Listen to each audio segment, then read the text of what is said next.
দেখো, ওজন বাড়ানো বা কমানো কখনোই সেটা শুধুমাত্র এক্সারসাইজের দ্বারা পসিবল না, মানে যেটাকে আমরা কাটিং আর বাল্কিং বলে থাকি। তো যদি তুমি কম ওয়েট দিয়ে যদি হাই রেপিটেশন করতে চাও, তাহলে সেখানে তোমার হচ্ছে মাসেল বিল্ড আপ হবে না, সেখানে তোমার দম যেটা এনার্জি, সেই এনার্জিটা বিল্ড আপ হবে। আবার যদি তুমি বেশি ওয়েট দিয়ে কম রেপিটেশন করতে চাও, তাহলেও কিন্তু সেখানে মাসেল বিল্ড আপ হবে না, তোমার স্ট্রেংথ বিল্ড আপ হবে। এবার তো মাসেল বিল্ড আপটা কখন হবে? যখন তোমরা এরকম ওয়েট নেবে যেই ওয়েটটা দিয়ে 6টা রেপিটেশন আরামসে করে নিতে পারবে, বাট 12 থেকে 14টার বেশি হবে না, সেটা তোমার 12 থেকে 14টা করতে না কষ্ট হবে। তো সেই জায়গায় দাঁড়িয়ে তোমার মাসেলটা বিল্ড আপ হবে।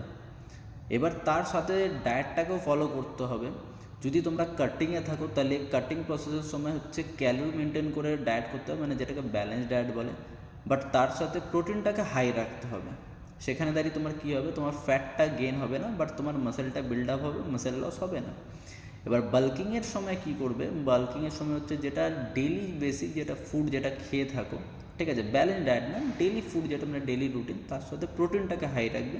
সেখানে দাঁড়িয়ে কী হবে, তোমার ফ্যাটটাও অনেক বাড়বে, প্লাস হচ্ছে মাসেলটাও গেইন হবে, মাসেল তোমার লস হবে না।